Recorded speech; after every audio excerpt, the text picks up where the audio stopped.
Hello बच्चों, welcome to today's class.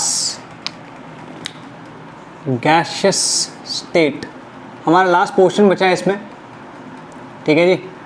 Gaseous state का last portion is real gas, ठीक है। तो रियल गैस, अब तुम बोलोगे सर अभी तक तो गैसेस पढ़ रहे थे, अब रियल गैस क्या है? तो मैं कहूँगा कि अभी तक हम जो पढ़ रहे थे उसका नाम था आइडियल गैस, ठीक है जी। अब तुम बोलोगे सर आइडियल गैस क्या होती है और रियल गैस क्या होती है? तो मैं कहूँगा कि जो आइडियल गैस है it is a hypothetical gas, ठीक है। और जो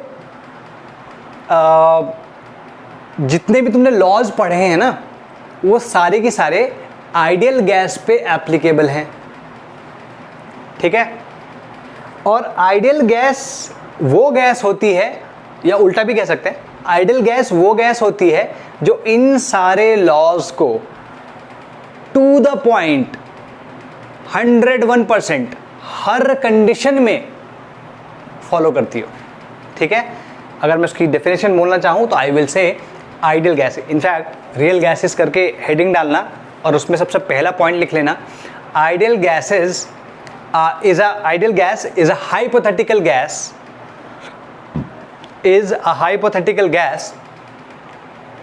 which is said to follow the gas laws, at all conditions of pressure and temperature, मतलब कि कोई भी प्रेशर हो, कोई भी टेम्परेचर हो, वो गैस लॉ फॉलो होंगे। अगर ऐसी कोई गैस है जो कि उन लॉज को हर प्रेशर टेम्परेचर पे फॉलो करती है तो उस गैस को हम कहेंगे आइडियल गैस। लेकिन ऐसी कोई गैस नहीं होती है। क्लियर होगी बात? ऐसी कोई गैस नहीं होती जो कि लॉज को 100% मतलब सारे प्रेशर एंड टेम्परेचर कंडीशंस में फॉलो करती हो। Got it? ठीक है जी, वेरी गुड। तो ये ध्यान रखने वाली चीज़ है, ये ध्यान रहे बिल्कुल, ठीक है। अब तुम बोलोगे सर पूरा का पूरा क्लास, पूरी की पूरी ये जो चैप्टर है, आपने इतने सारे लॉज पढ़ा के सब कुछ पढ़ाया और सारा का सारा हाइपोथेटिकल गैस, तो मतलब इसे पढ़ने का फ़ायदा क्या हुआ?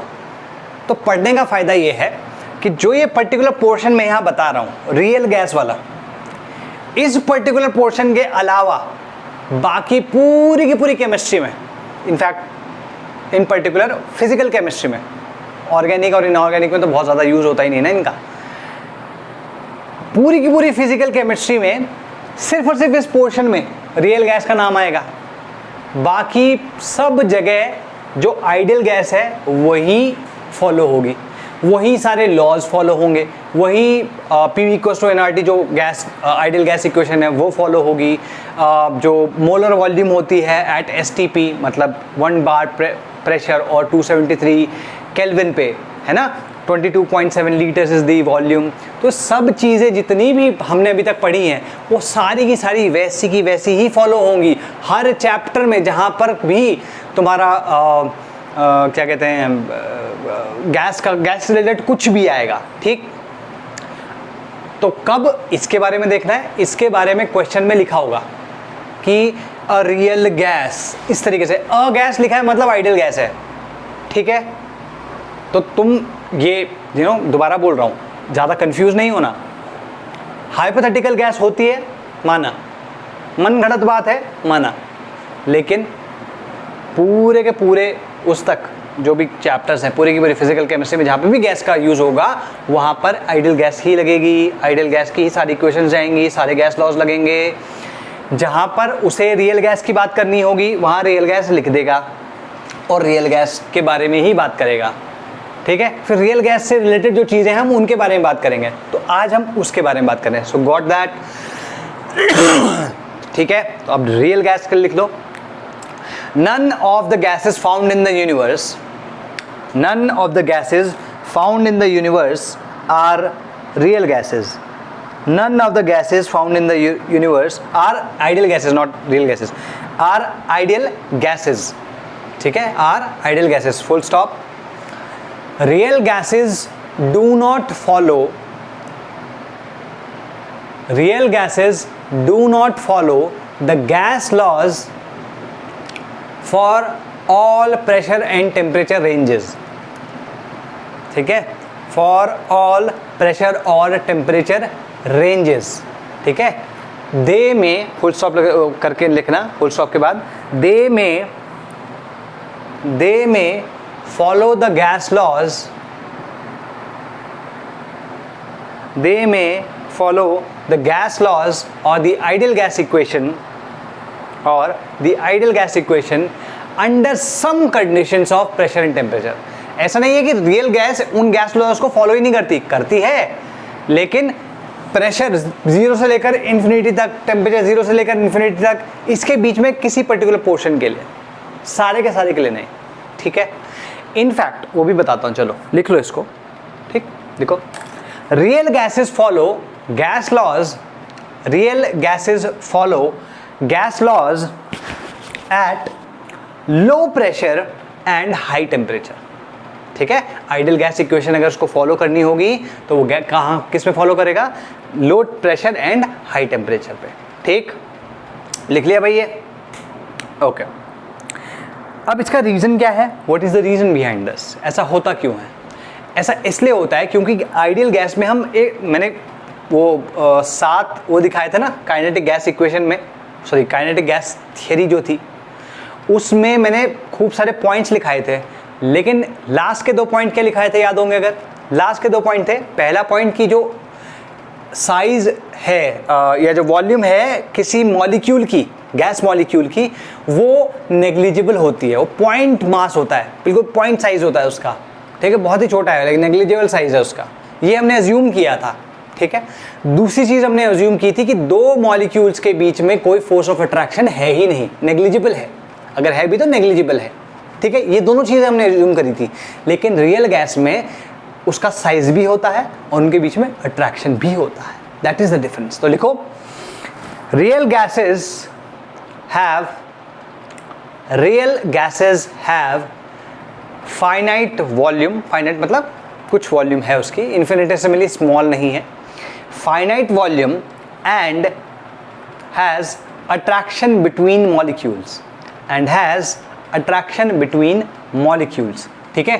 कुछ चीज़ें लिखवा रहा हूँ अभी, जैसे अगर मैं तुमसे बोलूँ कि भाई अगर आइडियल गैस है तो ये तुम्हारा वी कंटेनर है, ठीक है, वी कंटेनर है, तो आइडियल गैस के लिए वॉल्यूम क्या होगी, V ideal will be equal to V container, लेकिन वी रियल के लिए कंटेनर से कम होगी, क्यों?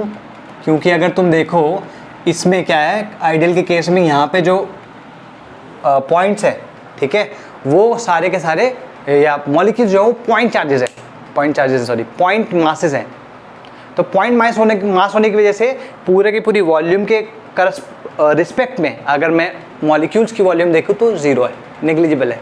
तो मैं कहता हूँ कि भाई जो वॉल्यूम कंटेनर की है वही गैस की भी हो गई, लेकिन अगर मैं रियल के लिए बात करूँ तो क्योंकि उसके मॉलिक्यूल्स का साइज थोड़ा बड़ा होता है ना, एक्चुअली में तो भाई कुछ ना कुछ साइज तो होगा, क्यों, कैसे पता चलेगा? अगर मान लो तुम गैस को कंप्रेस करके उसका टेम्परेचर डाउन करके उसे लिक्विफाई कर दो तो लिक्विड की कुछ तो वॉल्यूम आ रही है। अगर मान लो कि वो गैस के मॉलिक्यूल्स का कोई साइज ही नहीं होता तो उनको कंप्रेस करने के बाद, कंडेंस करने के बाद उस लिक्विड की वॉल्यूम भी तो 0 आती, गॉट इट? लेकिन ऐसा नहीं होता है, किसी भी गैस के लिए नहीं होता है, ठीक। तो अभी के लिए बता रहा हूं, बस ये ध्यान रखो कि वी रियल जो होता है हमेशा वी कंटेनर से छोटा होता है। इसको आगे हम देखेंगे अभी जब हम वॉल्यूम करेक्शन की बात करेंगे। तो लिखो इसमें, for an ideal gas V gas is equal to V container,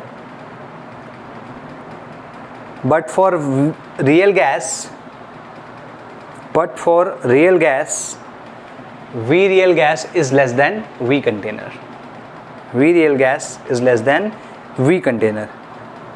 We know this because देखो ये थोड़ा theoretical part है तो बहुत सारा कुछ समझाना पड़ेगा, लिखवाना पड़ेगा और कुछ एक डायग्राम्स होंगे, बहुत ज़्यादा इसमें न्यूमेरिकल वाला पार्ट नहीं रहेगा, ठीक है। देखो, we know that any gas on condensing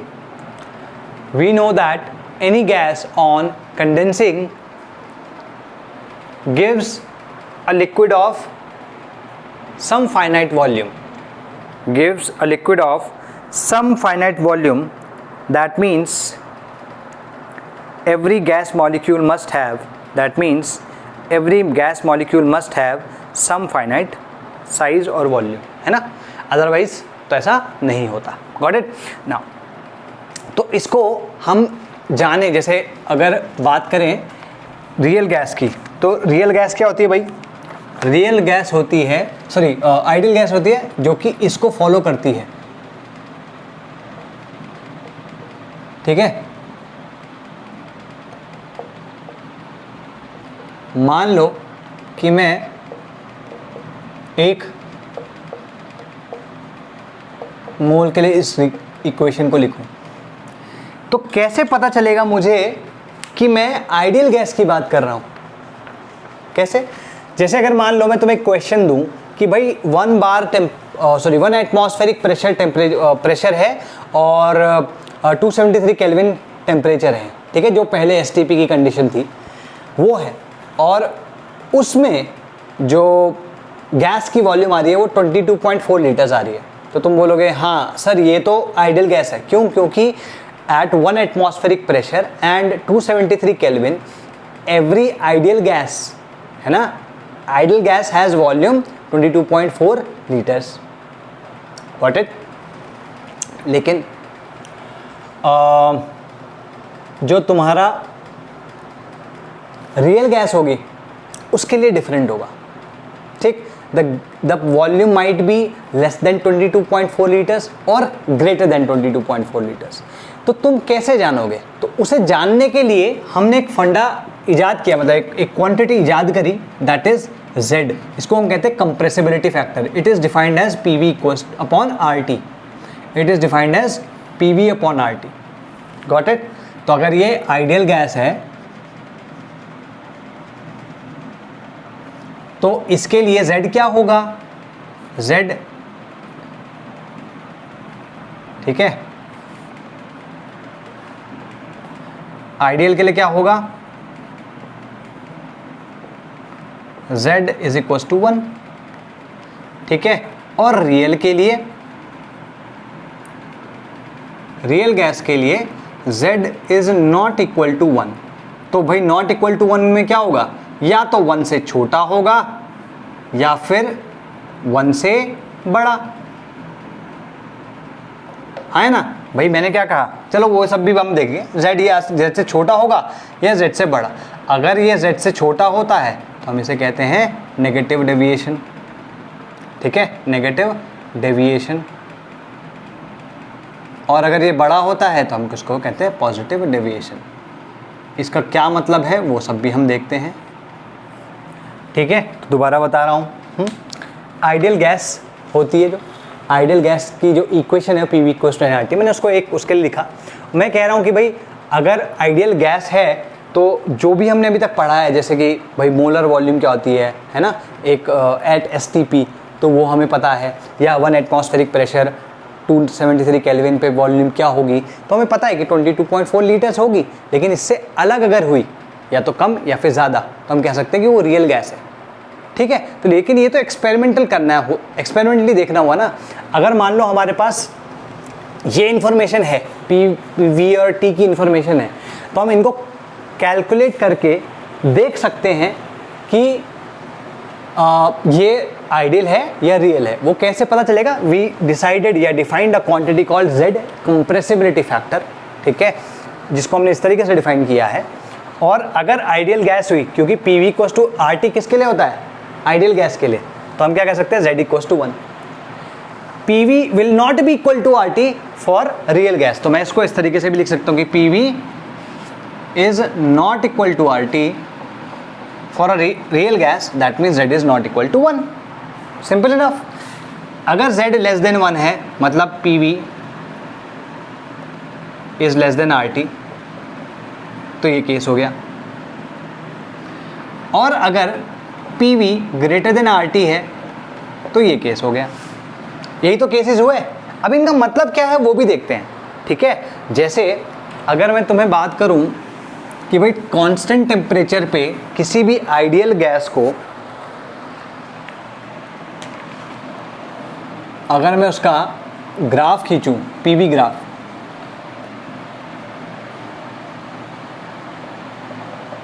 तो कैसे आता था इसका ग्राफ, याद है किसी को? सिंपली एक रेक्टेंगुलर हाइपरबोला आता था, ठीक है। तो जैसे जैसे प्रेशर बढ़ता जाएगा वॉल्यूम जीरो होती जाएगी, या जैसे जैसे प्रेशर कम होता जाएगा वॉल्यूम इन्फिनिटी की तरफ जाती जाएगी, यही इसका मतलब था। लेकिन रियल गैस में ऐसा नहीं हो रहा होता। रियल गैस में थोड़ा सा चेंज होता है भाई। जब प्रेशर बढ़ाते हैं, हालांकि वो भी ऊपर ही जाती है, लेकिन क्या होता है कि ये एक सेकंड रुको, इस तरीके से कुछ होता है कि जब आप प्रेशर बढ़ाते हो तो रियल गैस का जो वॉल्यूम होता है वो थोड़ा सा ज़्यादा होता है as compare to ideal gas, और जब आप वो प्रेशर घटाते हो तो ये हमेशा थोड़ा सा कम होता है। वॉल्यूम जैसे जैसे बढ़ेगी तो प्रेशर कंपैरेटिवली आइडियल गैस से कम होता है। क्यों होता है ऐसा? देखो, जब आप प्रेशर बढ़ा रहे हो तो अगर किसी पार्टिकल की वॉल्यूम ही नहीं है तो उसको कंप्रेस करना ज़्यादा, मतलब उसको ज़्यादा अमाउंट तक कंप्रेस कर पाओगे या जिसकी वॉल्यूम है ना। जैसे अगर मैं बोलूँ कि लेट्स से एक अखरोट है और एक लेदर की बॉल है ना, दोनों में साइज में डिफरेंस है। अगर मैं 100 अखरोट लेता हूँ और 100 लेदर की बॉल लेता हूँ, तो अगर मैं उनको एक साथ स्टैक करके रखूं तो वॉल्यूम किसकी ज़्यादा आएगी? इनकी ज़्यादा आएगी, बॉल्स की, अखरोट की थोड़ी कम आएगी, है ना। तो कहने का मतलब क्या है कि अगर हमने उनको कंप्रेस करने की कोशिश करी, उनको साथ लाने की कोशिश करी, तो हम छोटे वॉल्यूम वाले जो पार्टिकल्स थे उनको ज़्यादा दबा पाए, उनकी वॉल्यूम कम हो गई कंपेयर टू जिनकी वॉल्यूम पहले से ज़्यादा थी, मतलब साइज जिनका ज़्यादा था। इनको अगर मैं कंप्रेस करूंगा तो ये भी कंप्रेस हो जाएंगे, लेकिन जो टोटल वॉल्यूम इनकी आएगी वो इनकी टोटल वॉल्यूम से हमेशा ज़्यादा होगी। Got it? तो जब भी तुम आइडियल गैस को कंप्रेस करने की कोशिश करोगे तो वो काफ़ी लो वॉल्यूम तक कंप्रेस हो जाएगी, लेकिन जो तुम्हारे रियल गैसेज होती हैं उनका कुछ ना कुछ फाइनाइट साइज है। तुम उसे दबाओगे तो वो बहुत ज़्यादा नहीं दबेगी, वो एक पॉइंट पे आता, मतलब उसके as compare to an ideal gas उसकी वॉल्यूम हमेशा थोड़ा ज़्यादा ही रहेगी, ठीक है। तो प्रेशर बढ़ा रहे हो तो आइडियल गैस से हमेशा थोड़ा सा वॉल्यूम उनकी ज़्यादा ही है। तो अखरोट वाला तुम समझ लो कि तुमने आइडियल गैस लिया है, और जो बॉल है leather ball that is real gas, है ना। तो कंप्रेस करने पे वॉल्यूम किसकी थोड़ी ज़्यादा है? सेम कंप्रेशन पे रियल की, है ना। ये समझ में आया? अच्छा, अब अगर तुम प्रेशर लो करते जा रहे हो, जब तुम प्रेशर लो करते जा रहे हो, प्रेशर लो करने का मतलब क्या हुआ कि उनको बहुत खुला खुला मिल गया। अब क्योंकि इनके बीच में तो कोई, रेड वाला कौन सा है? आइडियल है, रेड वाला है आइडियल, ठीक है। और जो ग्रीन वाला है दैट इज रियल, ठीक है। ये रियल गैस है। Got it? इसमें अगर मैं तुमसे कहूँ कि प्रेशर बहुत कम कर दिया, प्रेशर बहुत कम कर दिया, अब क्योंकि आइडियल गैस वाले जो पार्टिकल्स हैं उनके बीच में कोई फोर्स ऑफ अट्रैक्शन ही नहीं है, तो क्या होगा? उनकी वॉल्यूम कंपैरेटिवली थोड़ी ज़्यादा बढ़ी हुई होगी एज कंपेयर टू जो तुम्हारे इनकी है, क्या बोलते हैं इसको, रियल गैस की। क्यों? क्योंकि उनके बीच में अट्रैक्टिव फोर्सेस है, ठीक है। इस वजह से, क्योंकि उनके बीच में अट्रैक्टिव फोर्सेस है, मतलब ideal gases, sorry real gases के बीच में उनकी वॉल्यूम लो प्रेशर पे थोड़ी सी कम रहेगी, है ना। तो हमने जो अभी जो दो पोस्टुलेट्स देखे थे कि रियल गैस के केस में जो कि डिफरेंट है, उनके बेसिस पे तुम्हें क्या समझ में आ रहा है कि रियल गैसेस जो हैं वो हाई प्रेशर पे, प्रेशर ज़्यादा होने पे उनकी वॉल्यूम आइडियल गैस से थोड़ी सी ज़्यादा होती है, और लो प्रेशर पे उनकी वॉल्यूम थोड़ी सी कम होती है as compare to ideal gases. ठीक, क्लियर हुई ये बात। अब उसी चीज़ को यहाँ पे हम इम्प्लीमेंट करने की कोशिश करते हैं कि देखो, अगर तुम्हारी वॉल्यूम जो है, अगर तुम्हारी वॉल्यूम कम है, जैसे यहाँ पे तुम देख रहे हो, अगर तुम्हारी वॉल्यूम कम है तो क्या होगा, ये वाला पोर्शन आएगा जिसमें वॉल्यूम अगर कम आ रही है, इसका मतलब PV is less than RT, that mean Z is less than 1। तो ये वाला जो पोर्शन है, एक मिनट इसको ना ब्लू से करते हैं,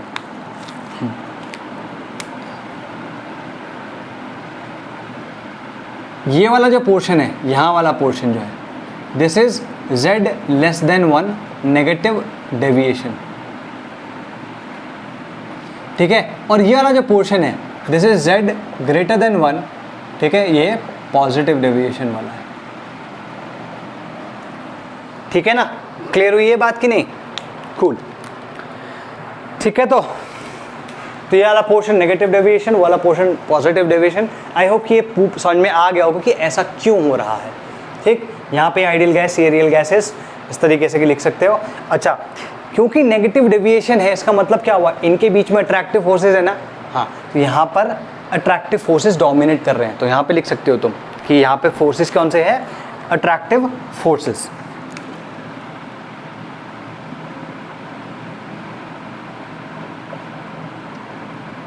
और यहाँ पर कैसे हैं, रिपल्सिव फोर्सेस।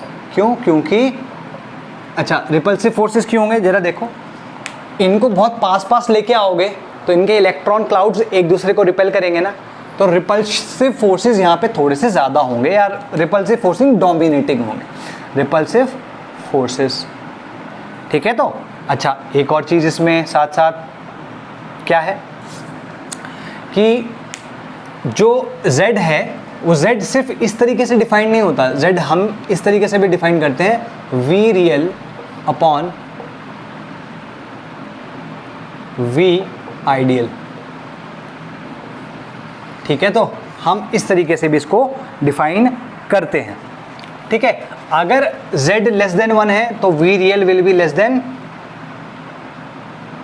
V आइडियल, जो कि तुम्हें यहाँ पे दिख रहा है नेगेटिव डेविएशन में, जो V रियल है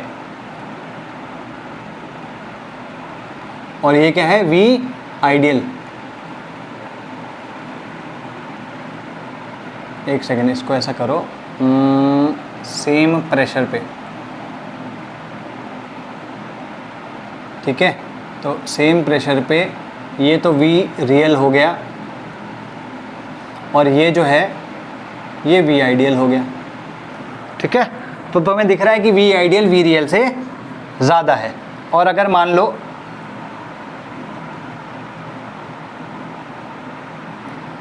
उल्टा, तो उल्टे ये पॉजिटिव डेविएशन में ये उल्टा हो जाएगा, ठीक है। तो क्लियर होगी बात, तुम वहाँ पे भी करके देख सकते हो। अगर तुम इस तरीके से देखोगे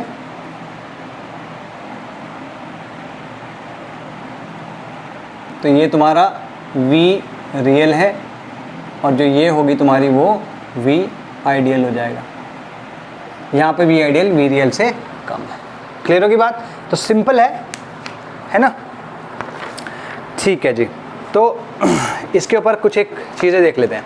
लिखो भाई, एक बेसिक क्वेश्चन लिखो। अगर मैं तुमसे कहूँ कि भाई एट एस टी पी किसी गैस की वॉल्यूम 25 लीटर्स है, उस गैस का नेचर क्या होगा? सिंपल सी बात है, अगर आइडियल होती तो 22.7 होता, अगर 22.7 नहीं है तो रियल है। कम है ज़्यादा है फ़र्क नहीं पड़ता, लेकिन अगर 22.7 नहीं है, उससे ऊपर है चाहे नीचे है, रियल गैस होगी। ठीक है, तो लिखो question, if volume of 1 mole of a gas, if volume of 1 mole of a gas is 25 liter at STP, if volume of 1 mole of a gas is 25 liter at STP, then first predict the nature of the gas, first predict the nature of the gas। ठीक है, second लिखो calculate the value of Z, calculate the value of Z। तो पहले वाले का answer तो मैं मिल चुका है, रियल है। ठीक है, calculate the value of Z। अब वैल्यू ऑफ Z कैसे, PV को अपॉन RT या फिर V real upon V ideal. तो यहाँ पे ये तो दिया नहीं है, लेकिन ये दिया है। क्यों? क्योंकि वी रियल तो हमको पता है, दिया हुआ है 25 लीटर्स, और वी आइडियल हम वो भी हमें पता है बाय डिफॉल्ट, है ना। एसटीपी दे दिया, मतलब 1 मोल की वॉल्यूम एसटीपी पे कितनी होती है भाई? 22.7, तो 25/22.7। Got it?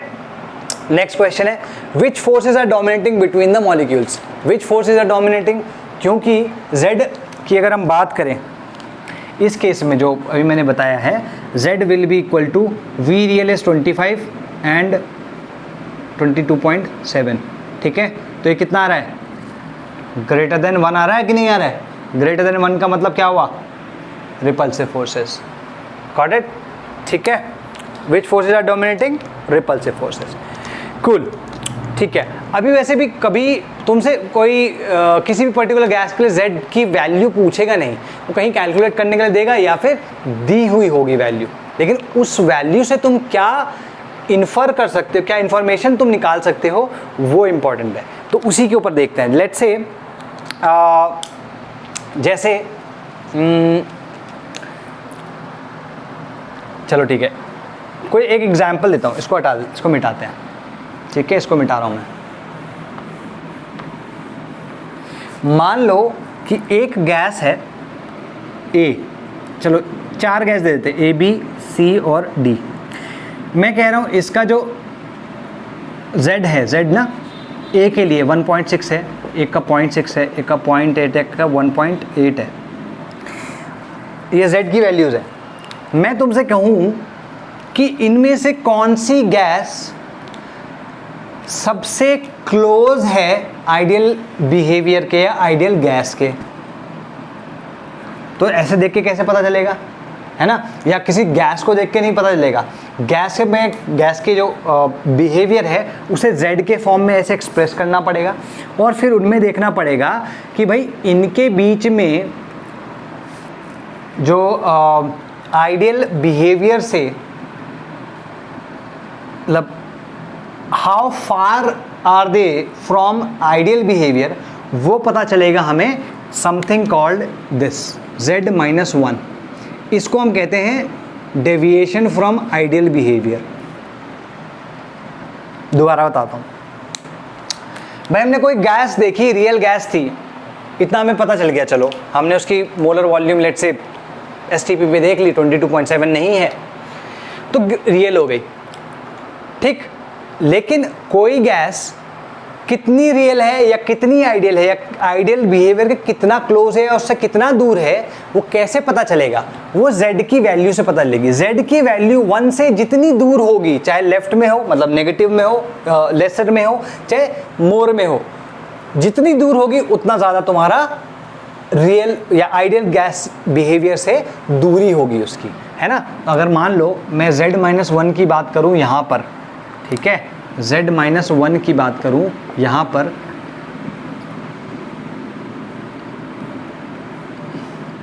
तो यहां पे क्या आएगी? 0.6, यहां पर 0.4, यहां पर 0.2, यहां पर 0.8, ठीक है ना भाई। मैंने मॉड डिस्टेंस लगाया है, उससे फ़र्क नहीं पड़ता है, बस कितना दूर है देखो।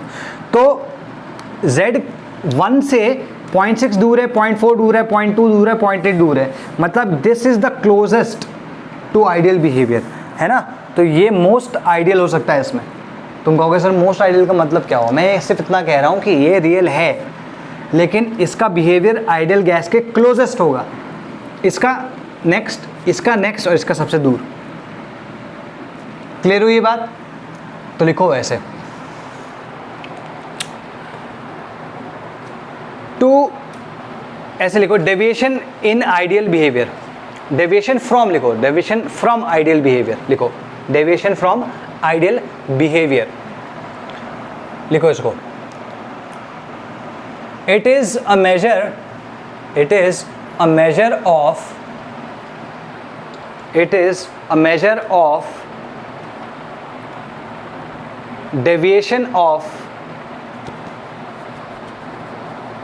it is a measure of deviation of a gas from ideal behavior, from ideal behavior, and it is given by the mod of, ये जो deviation from ideal behavior है, that is given by deviation from ideal behaviour is given by mod of z minus one, mod of z minus one, ठीक है, mod of z minus one, ठीक है जी, mod of z minus one. तो deviation बता चल गया। अब ये क्या बताएगा, इसमें लिखो the higher the value of z minus mod of z minus one, है ना, the higher the value of deviation from ideal behaviour, ठीक है, the least ideal, the farthest लिखो, the farthest it is from behaving like an ideal gas, the farthest it is from behaving like an ideal gas, ठीक है जी। तो clear होगी बात। अब ये क्वेश्चन लिख सकते हो तुम, ठीक। इसमें क्या है, मैं क्वेश्चन जो पूछा है वो है कि अरेंज दीज गैसेस इन, लिखो, arrange these gases in increasing order of, arrange these gases in increasing order of deviation from ideal behaviour, increasing order of deviation from ideal behaviour. तो तुमने यहाँ पे देख लिया, अगर मैं इसी क्वेश्चन का आंसर लिखना चाहूँ तो सबसे इंक्रीजिंग बोला ना, तो मतलब जो सबसे दूर होगा वो लास्ट में आएगा, जो सबसे पास होगा सबसे पहले आएगा। तो हम लिखेंगे C, B, A and D, ठीक है। तो D सबसे दूर है, the farthest from ideal behaviour, ठीक। अब मैं अगर तुमसे ये पूछूं कि अट्रैक्टिव फोर्सेस के बेसिस पे इनको लगाओ, है ना, अट्रैक्टिव फोर्सेस सबसे ज़्यादा जिसमें होंगे और रिपल्सिव फोर्सेस जिसमें सबसे ज़्यादा होंगे वो सबसे पहले आएगा, और अट्रैक्टिव फोर्सेस सबसे बाद में, मतलब increasing order of attractive forces between the gases. ये क्वेश्चन है, लिखो इसमें, arrange the following gases in increasing order of, arrange the following gases in increasing order of attractive forces between molecules, attractive forces between molecules. अब यहाँ पे अगर हम ध्यान से देखें, यहाँ तो मैंने उसका मॉड लिया है, ठीक है, लेकिन यहाँ पर हमें मॉड अगर ना लें तो ये क्या आएगा, ये आएगा +6, ये -0.4, ये -0.2 और ये +0.8, ये आएगा कि नहीं आएगा अगर मैं सिर्फ z माइनस वन की बात करूँ, ठीक है। तो तुमने देखा कि z जहाँ पे z माइनस वन नेगेटिव है, मतलब वहाँ पे z इज़ लेस देन 1 है, और z जहाँ पे z लेस देन 1 होता है वहीं पे अट्रैक्टिव फोर्सेस होते हैं, जहाँ पर z ग्रेटर देन 1 होता है वहाँ पर z रिपल्सिव फोर्सेस ज़्यादा होते हैं। तो अगर तुम देखो सबसे ज़्यादा रिपल्सिव फोर्सेस इसमें, क्योंकि z सबसे बड़ा इसका है ना, तो सबसे ज़्यादा रिपल्सिव फोर्सेस इसमें। तो इंक्रीजिंग ऑर्डर की बात करें तो D, फिर A, फिर उसके बाद इन दोनों में 1 के, मतलब जो सबसे छोटा तो ये वाली वैल्यू है, इससे बड़ी की है, इसकी है, तो क्या होगा, C आएगा और फिर B आएगा। तो अगर हम देखें सबसे छोटी वैल्यू जिसकी है z की, उसमें सबसे ज़्यादा अट्रैक्टिव फोर्सेस होंगे, और जिसमें z की वैल्यू सबसे बड़ी है उसमें सबसे कम अट्रैक्टिव फोर्सेस होंगे। तो DACB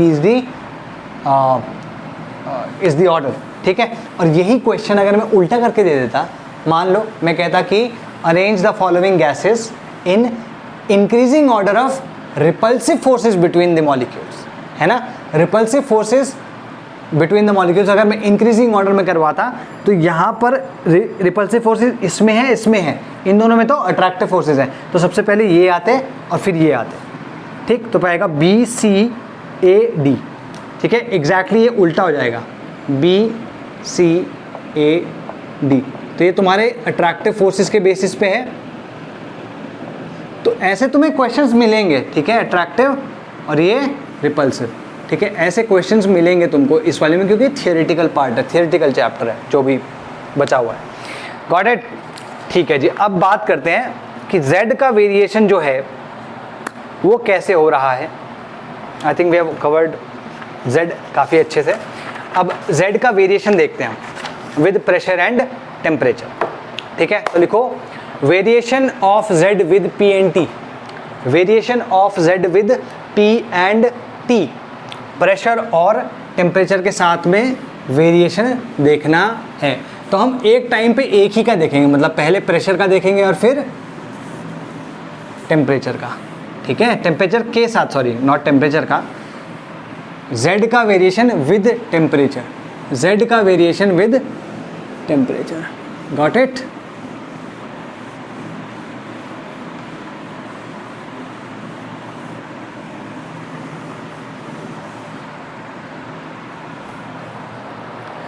ठीक, तो लिखो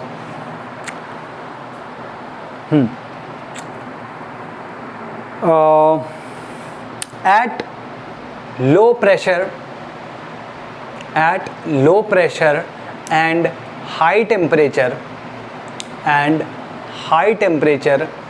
z is usually 1, z is usually equal to 1, ऐसे लिखो, z is usually equal to 1, ठीक है, z is usually equal to 1, ठीक है।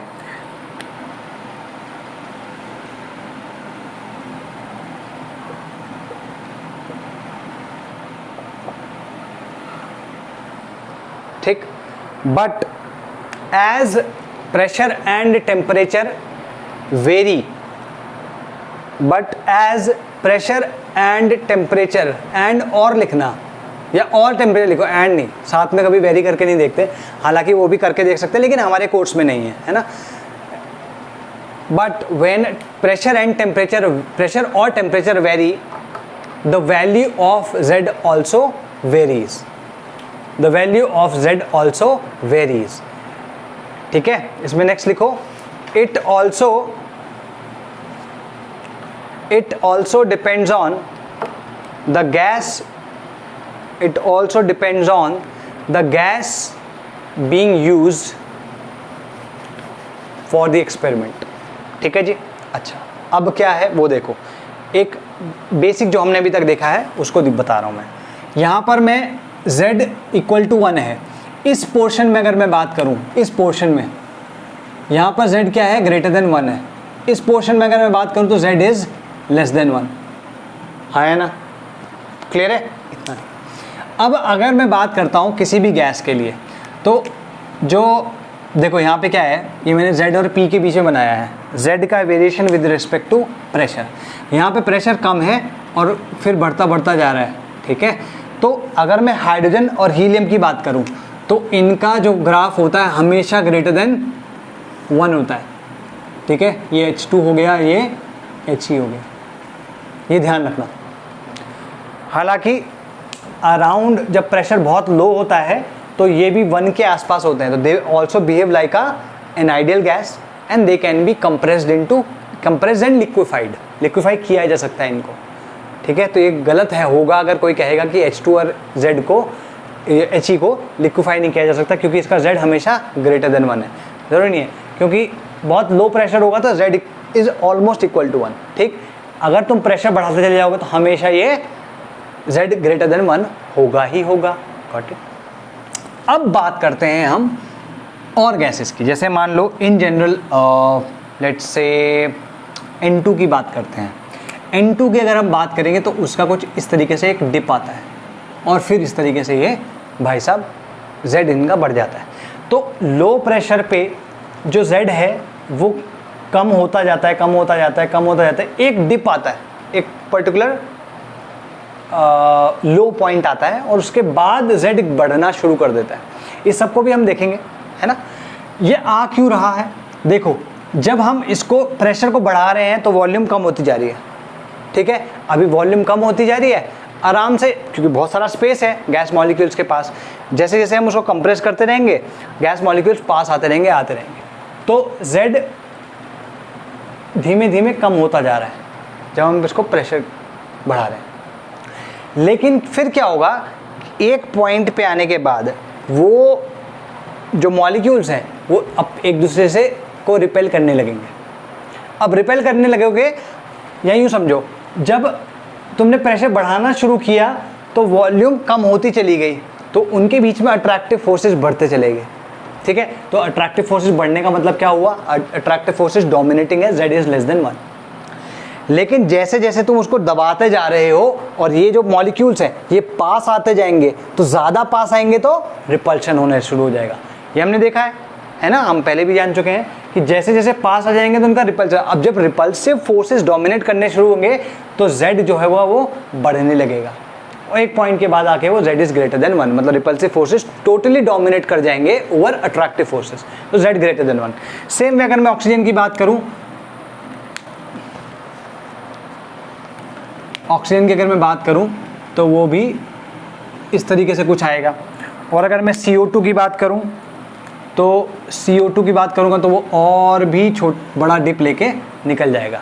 ज़रूरी नहीं कि जिस तरीके से मैंने पैरेलल बनाया है ऐसा ही हो, ऐसा ज़रूरी नहीं है, लेकिन डिप हर एक में आएगा, ठीक है, गॉट इट। तो ये T किसी भी पर्टिकुलर टेम्परेचर, मैंने T कांस्टेंट नहीं लिखा यहाँ पे भाई, T कांस्टेंट है, ध्यान रखना। अभी मैंने प्रेशर के साथ वेरिएशन दिखाया है तो T इज कांस्टेंट, ठीक है। किसी भी टेम्परेचर पे 273 केल्विन पे इसको देख सकते हो, ये जो यहाँ पे मैं ड्रॉ कर रहा हूँ ये 273 केल्विन पे है, ठीक है। तो तुम देख रहे हो कि इसमें लिख लो चाहे तो साथ साथ, when we draw a graph between Z and pressure या compressibility factor Z and pressure P at constant temperature, when we draw a graph between compressibility factor Z and pressure P at constant temperature, ठीक है, इसमें colon लिखना, first लिखना, for Z is greater than 1, Z is greater than 1 for H2 and He, for H2 and He, ये first है, हाँ, Z is greater than 1 for H2 and He at all pressures, ठीक है। Next लिखो, Z is less than 1, Z is less than 1 for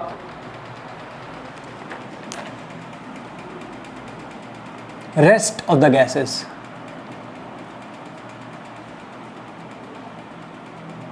Z is less than 1 for the rest of the gases at low to moderate pressures, at low to moderate pressures, ठीक है। as the pressure is increased, इसी वाले point में लिखना है, as the pressure increases the Z decreases until it reaches a minima,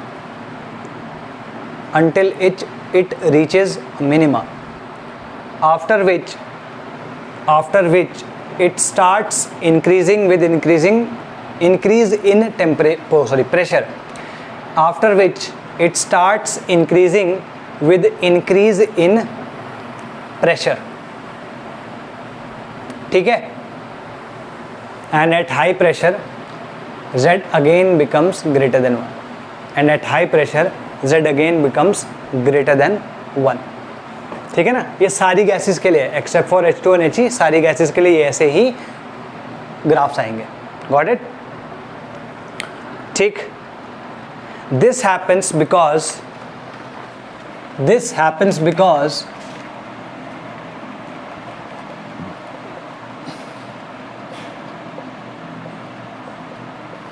ठीक है, this happens because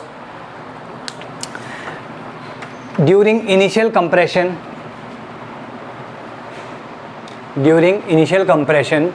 attractive forces dominate,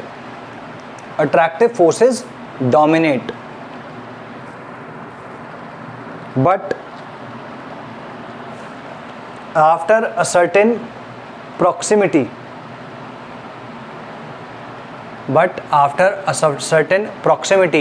between the molecules,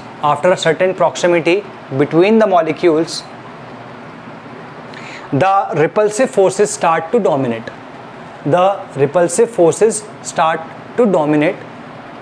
after which Z becomes greater than 1,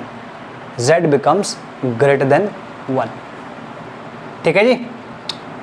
got it? तो यहाँ पे नेगेटिव देन पॉजिटिव, ठीक है। यहाँ पर अगर तुम इन डिप्स को कंपेयर करना चाहो तो जिसका जितना ज़्यादा डिप आएगा उनके बीच में उतने ज़्यादा स्ट्रॉन्ग अट्रैक्टिव फोर्सेस हैं। भाई ये क्या है, ये डिप किस वजह से आ रहा है? अट्रैक्शन की वजह से ना, और जिसका जितना ज़्यादा अट्रैक्शन होगा उसका उतना ज़्यादा डिप आएगा, ठीक है। और उसके मतलब ज़्यादा डिप आएगा और उसके बाद जाके मतलब बहुत रिपल्सिव फोर्सेस जो है तब जाके डोमिनेट करना शुरू करेंगे, गॉट इट? तो जिसके बीच में जितना ज़्यादा रिपल्सिव अट्रैक्टिव फोर्स होगा वो उतना ही उसका Z उतना ही लो तक होते जाएगा। तो लिखो इसमें, the lower the dip for a particular gas, the lower the dip for a particular gas, higher the deviation from ideal behavior. The lower the dip from for a particular gas, higher the deviation from ideal behavior and higher the attractive forces. And higher the attractive forces. और attractive forces का एक बहुत important use है कि जिसके attractive forces जितने ज़्यादा होंगे उतना ही आसान होगा उस गैस को liquefy या solidify करना, ठीक है। दोबारा बोल रहा हूँ, जिसका Z जितना ज़्यादा जिसका डिप जितना ज़्यादा हो जिसका Z जितना लेस देन 1 होगा, जिसका Z जितना लेस देन 1 होगा उसका डिप उतना ज़्यादा होगा, जिसका डिप जितना ज़्यादा होगा उसका अट्रैक्टिव फोर्स उतना ज़्यादा होगा, और जिसका अट्रैक्टिव फोर्स जितना ज़्यादा होगा उसको लिक्विफाई करना उतना ही आसान होगा, ठीक है। तो क्योंकि इसमें क्या लिखा है, lower the dip higher the deviation from ideal behaviour means higher attractive forces या स्ट्रॉन्गर अट्रैक्टिव फोर्सेस। और स्ट्रॉन्गर अट्रैक्टिव फोर्सेस का मतलब क्या हुआ, easier it is to liquefy the gas, easier it is to liquefy the gas, ठीक है। इसमें लिखो,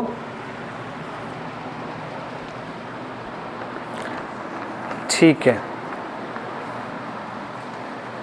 closer to the gas to liquefaction, ठीक है जी, ये सब कुछ लिखवा चुके हैं। इसमें एक चीज़ लिख लो, hydrogen and helium can be liquefied, can also be liquefied, ठीक है। ये ध्यान रखना है इस चीज़ को, ठीक है। तो क्वेश्चन करके देखते हैं।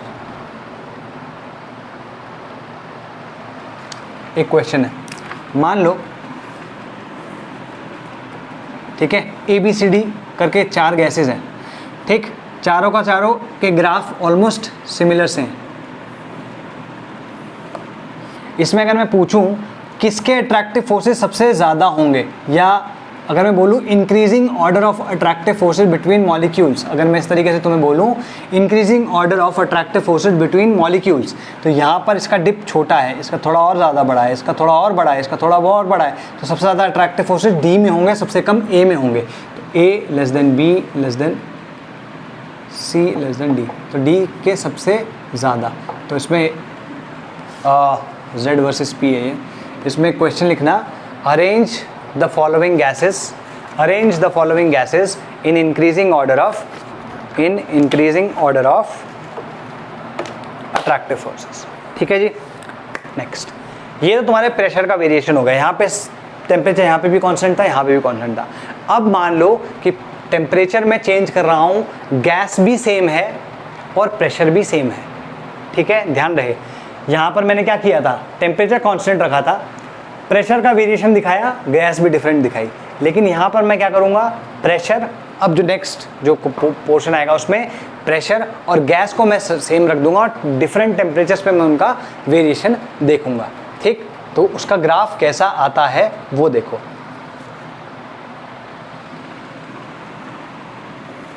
तो लिखो, इफेक्ट ऑफ टेम्परेचर या variation of Z with temperature, variation of Z with temperature कैसा आता है ये देखो। Z वर्सेस T है, ठीक है, कांस्टेंट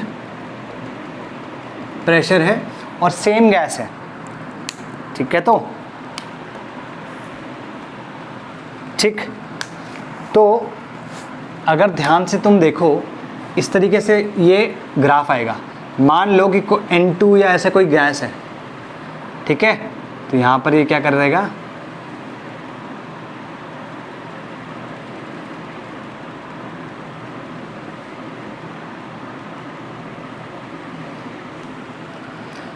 गॉट इट। यहाँ पर मैं टेम्परेचर्स लिख रहा हूँ एक एक करके। ये वाला जो है ये सबसे पहला टेम्परेचर T1 है, ये T2 है, ये T3 है, ये T4 है और ये T5 है, ठीक है। तो यहाँ पर सेम गैस A, कोई गैस A है, मैंने गैस A लिया है, कांस्टेंट प्रेशर कर दिया। अब इसका किसी T टेम्परेचर पे ये था और मैं टेम्परेचर अब बढ़ाता जा रहा हूँ यहाँ पर, हाँ यहाँ पर मैं टेम्परेचर बढ़ाता जा रहा हूँ, ठीक है। अगर टेम्परेचर बढ़ता रहेगा, एक सेकंड रुको, नहीं सॉरी, प्रेशर कांस्टेंट नहीं है, वही तो हम कहूँ, सॉरी, प्रेशर के साथ ही वेरिएशन है लेकिन सेम गैस का डिफरेंट टेम्परेचर्स पे है ना। पहले क्या था कि टेम्परेचर तुमने कांस्टेंट किया और उस पर तुम प्रेशर वेरी करते चले जा रहे हो फॉर डिफरेंट गैसेस। अभी क्या है, प्रेशर तुमने कांस्टेंट नहीं किया है, प्रेशर का वेरिएशन ही देख रहे हो लेकिन डिफरेंट टेम्परेचर्स पे सेम गैस का डिफरेंट टेम्परेचर्स पे। तो तुम देख रहे हो ये गैस का डिप जो था वो हाई था, तुमने टेम्परेचर बढ़ाया। यहाँ पर जो है ये जो टेम्परेचर्स हैं वो ऐसे हैं, T1 less than T2 less than T3 less than T4 less than T5, ठीक है।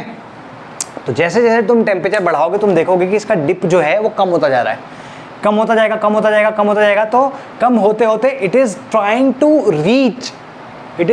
To reach the ideal behaviour. तो जैसे जैसे तुम टेम्परेचर बढ़ाते जाओगे ना तो गैस हमेशा आइडियल बिहेवियर की तरफ जाएगी। गॉट इट, ये ध्यान रहेगा। और एक पॉइंट आएगा जब वो ऑलमोस्ट आइडियल जैसी हो जाएगी। यहाँ पे तो मैंने फिर भी ये थोड़ा सा, ये जो स्ट्रेट लाइन बनाई है ये मैंने थोड़ा एंगल में बनाई है, नहीं तो ये ऑलमोस्ट टच होती भी जाती है इस रेड लाइन को, ठीक है। ऐसे टेम्परेचर को बॉइल्ड टेम्परेचर कहते हैं, हालांकि हमें उसकी ज़रूरत नहीं है। बट एक चीज़ क्लियर है कि भाई जैसे जैसे टेम्परेचर बढ़ाओगे तो आइडियल गैस बिहेवियर की तरफ आती चली जाएगी। क्लियर है। इसको भी एक्सप्लेनेशन हम आगे देखेंगे कैसे आया, इसमें लिख लो। लेकिन on plotting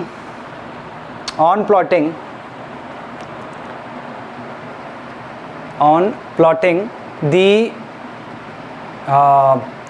a graph between Z and pressure, Z and P for a particular gas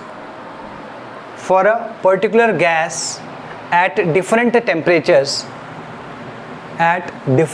temperatures, we get the following graph। मतलब ऊपर वाला ग्राफ ऑलरेडी गॉन है, मतलब मैंने उसे मिटाया नहीं है ना, तो उसकी कोई ज़रूरत नहीं है, सिर्फ इसी की बात करो, ठीक है। For a particular gas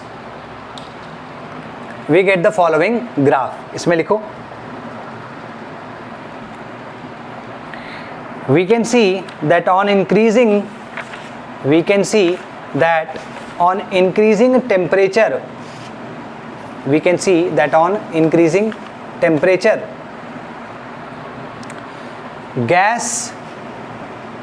a gas approaches the gas, लिख लो, a gas नहीं क्योंकि we have already used the gas, the gas approaches ideal behavior and the dip of the curve gradually decreases, ठीक है। तो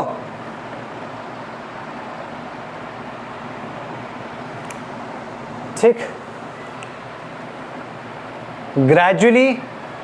gradually the curve becomes a straight line parallel to z equals to 1। gradually the curve becomes, मतलब temperature तुम increase करते रहो और ये experiment करते रहो तो gradually the curve becomes a straight line parallel to z equals to 1 at this temperature, full stop के बाद at this temperature Boyle's law is applicable on the gas। at this temperature, Boyle's law is applicable on the gas, and this temperature is called Boyle's temperature, and this temperature is called Boyle's temperature. ठीक है, तो इसमें लिख सकते हो तुम low pressure और high temperature पे आइडियल गैस के जैसे बिहेव करेगी, हम ऑलरेडी देख चुके हैं, मैं बोल चुका हूँ मैं.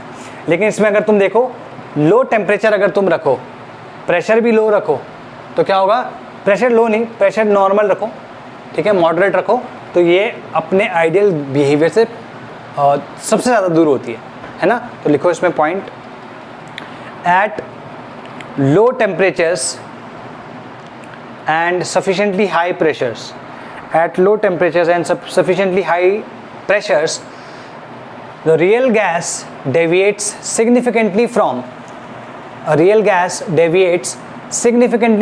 ideality, जो ideal behavior है, ideality. ठीक है, और next लिखो, the gas will be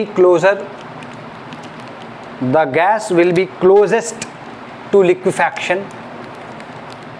ठीक है, the gas will be closest to liquefaction at such a temperature, cool. ठीक है जी. अब जो नेक्स्ट पार्ट है दैट इज कि ये जो मतलब हमने देख लिया कि भाई डेफिनेटली ये there is some deviation from ideal behaviour. We have tried to quantify it and we have succeeded कि भाई क्वान्टिफाई करेंगे कितना ज़्यादा वो आइडियल बिहेवियर से दूरी है उसकी, कितना नॉन आइडियल बिहेवियर है उसका. ठीक, अब इसके साथ में हमने ये भी देख लिया कि ये नॉन आइडियल बिहेवियर जो है ये प्रेशर टेम्परेचर पे कैसे डिपेंड कर रहा है. जैसे जैसे Z वेरी करेगा वैसे वैसे उसका आइडियल बिहेवियर या नॉन आइडियल बिहेवियर वेरी करेगा. ठीक है, अब है कि हम इस नॉन आइडियल गैस को, या इनफैक्ट मैं ये बताना भी भूल गया, रियल गैस को नॉन आइडियल गैस भी बोलते हैं. जो आइडियल नहीं है वो नॉन आइडियल है. ठीक है, तो रियल गैस को नॉन आइडियल गैस भी बोलते हैं. अब जो ये नॉन आइडियल गैस है इसको भी तो, इसकी भी तो कोई इक्वेशन होनी चाहिए ना. तो या इसको डिफाइन करते हुए भी हम एक इक्वेशन लिख सकते हैं. तो ऐसी बहुत सारी इक्वेशंस आई हैं, बहुत सारे लोगों ने इस पर काम किया. तो हम उनमें से एक पर्टिकुलर गैस के बारे में पढ़ते हैं जिसको हम कहते हैं क्या बोलते हैं इसको, van der Waals gas equation. ठीक है, van der Waals gas equation, तो उसको पढ़ेंगे. ठीक है जी, तो उसमें क्या क्या चीज़ें हैं उसमें से एटलीस्ट एक पर्टिकुलर पार्ट आज हम पकड़ लेंगे. तो रियल गैस इक्वेशन, ठीक है जी, रियल गैस इक्वेशन. तो रियल गैस इक्वेशन में सबसे पहले लिखो it is an equation which is derived by considering. देखो, रियल गैस को कंसिडर करते हुए जो गैस इक्वेशन डिराइव होगी वो रियल गैस इक्वेशन होगी या नॉन आइडियल गैस इक्वेशन होगी. वैन डर वाल्स इसलिए नहीं बोल रहा हूँ क्योंकि रियल गैस को डिफाइन करने के लिए बहुत सारे लोगों ने अपनी इक्वेशंस दी थी. उसमें से सिर्फ एक है वैन डर वाल वाली जो हम पढ़ते हैं. ठीक है, उसके अलावा और भी हैं, और ये वाली जो है ये काफ़ी हद तक काफ़ी अच्छे से रियल गैस को डिफाइन कर पाती है ना, एक्सप्रेस या डिस्क्राइब कर पाती है, नॉट डिफाइन, डिस्क्राइब कर पाती है. Got it? इस वजह से हम इसको पढ़ते हैं. तो रियल गैस इक्वेशन कौन सी हुई? That equation which is derived by considering the nature of real gas. और नेचर ऑफ रियल गैस क्या है कि उसके पार्टिकल्स का कुछ फाइनाइट साइज है और उनके बीच में कुछ ना कुछ अट्रैक्टिव फोर्स है. तो लिखो it is an equation which is derived by considering the nature of a real gas. The nature of a real gas, that is, first, its molecules have a finite volume. And second, there is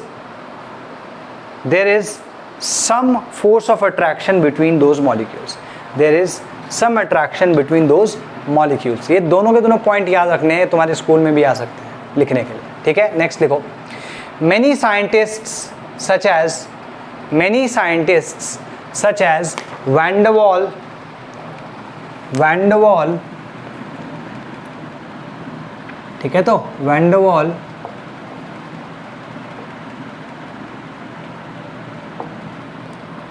Berthelot,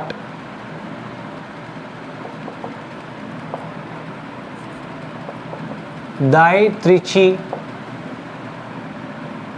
virial etcetera. इसके अलावा भी कोई है क्या? डाइट्रिची है, डाइट्रिची, ठीक है, virial etcetera tried to describe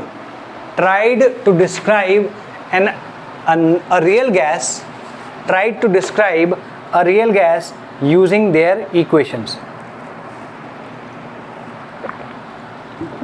ठीक है,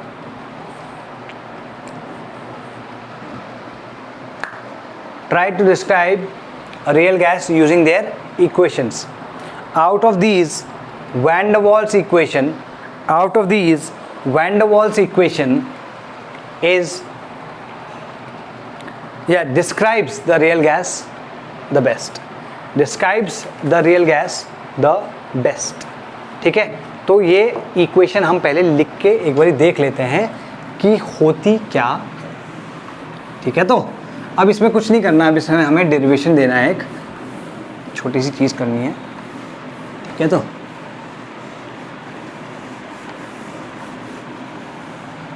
तो जो रियल गैस होती है ना, रियल गैस भी according to van der Waals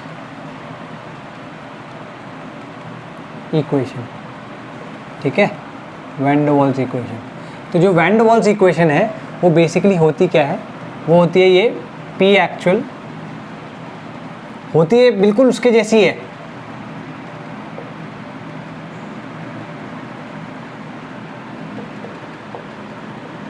किसके? आइडियल गैस इक्वेशन है भाई। PV इक्वल्स टू NRT था, यहाँ पे P actual into V actual equals to NRT। अभी एक्चुअल क्या है? P एक्चुअल इक्वल्स टू होता है, P एक्चुअल जो आता है that is equals to P plus AN square upon V square, और जो and V actual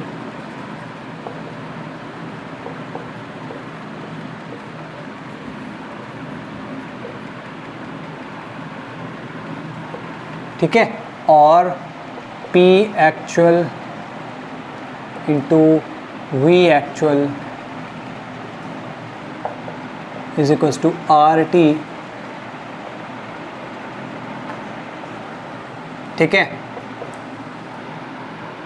P actual into, हाँ, तो यहाँ पर इस केस में P आ जाएगा, P actual will be equal to P plus A by V square, और V actual is equals to V minus B, क्योंकि n इक्वल्स टू 1 रख दो, सिंपल है ना। तो ये इक्वेशन है, तुम अगर इसको याद रखना चाहो तो तुम ये याद रख सकते हो, that P plus AN square upon V square into V minus NB into या इज इक्वल्स टू NRT, और P plus A upon V square into V minus B equals to RT, ठीक है। ये n मोल्स के लिए हो जाएगा और ये 1 मोल के लिए हो जाएगा, ठीक है। तो हमको क्या करना होता है, ये P एक्चुअल और V एक्चुअल दोनों हम अगर निकाल लें तो हमारे पास ये इक्वेशन आ जाएगी, ठीक है ना। तो ये तुम्हारी बेसिक इक्वेशन हो गई। अब इसको उसने क्या किया, डिराइव किया, किस तरीके से, नॉर्मल जो PV इक्वल्स टू NRT है उसमें P एक्चुअल V एक्चुअल डालना है, तो ये P एक्चुअल और V एक्चुअल है क्या वो डालना उसने, मतलब लाइक ही basically devised a way to calculate these, और उसने आइडियल गैस इक्वेशन में इसको डाल दिया और फाइनल हमारे सामने ये इक्वेशन दे दी, है ना। PV इक्वल्स टू NRT ही तो है ये, है ना। ये इफेक्टिव वॉल्यूम है, ये इफेक्टिव प्रेशर है, या एक्चुअल प्रेशर एक्चुअल वॉल्यूम, जो भी तुम कहना चाहो, इफेक्टिव एक्चुअल बड़े, ठीक है। क्लियर हुई ये बात? कूल। ठीक है, तो लिखो इसमें, ये लिखने के बाद लिखना, ही करेक्टेड टू प्रॉब्लम्स। ठीक है, फर्स्ट इज वॉल्यूम का करेक्शन। वॉल्यूम करेक्शन कौन से? ये जो 2 पॉइंट आइडियल गैस में प्रॉब्लमेटिक थे और जो रियल गैस में करेक्ट हुए according to reality, according to observation, है ना। हर गैस में कुछ ना कुछ तो साइज होता है गैस के पार्टिकल्स का, गैस के मॉलिक्यूल्स का, और उनके बीच में कुछ ना कुछ अट्रैक्टिव फोर्स होता है। वो कैसे इनकॉर्पोरेशन में लिया, उनको इनकॉर्पोरेट करने के बाद ये इक्वेशन आई है ना। तो एक तो उसने वॉल्यूम को क्या कहते हैं, वॉल्यूम के ऊपर उसने वॉल्यूम में कुछ करेक्शन किया।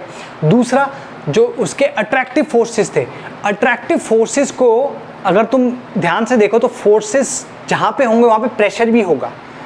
तो जो ये प्रेशर में करेक्शन आया है वो बेसिकली उन अट्रैक्टिव फोर्सेस के बेसिस पे है। ठीक है, तो जो अट्रैक्टिव फोर्सेस हैं उसके बेसिस पे करेक्शन आया है। तो ये तुम्हारे वॉल्यूम जो finite size of the particles था उसकी बेसिस पे आया है, और ये तुम्हारा अट्रैक्टिव फोर्सेस के बेसिस पे आया है। तो तुम ये लिख सकते हो इस तरीके से। ठीक है, correction due to attractive forces between molecules, और ये किसके है? करेक्शन ड्यू टू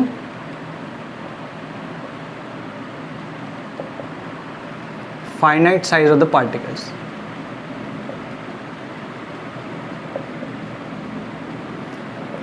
ठीक है, तो ठीक है जी, तो आज के लिए इतना ही करते हैं।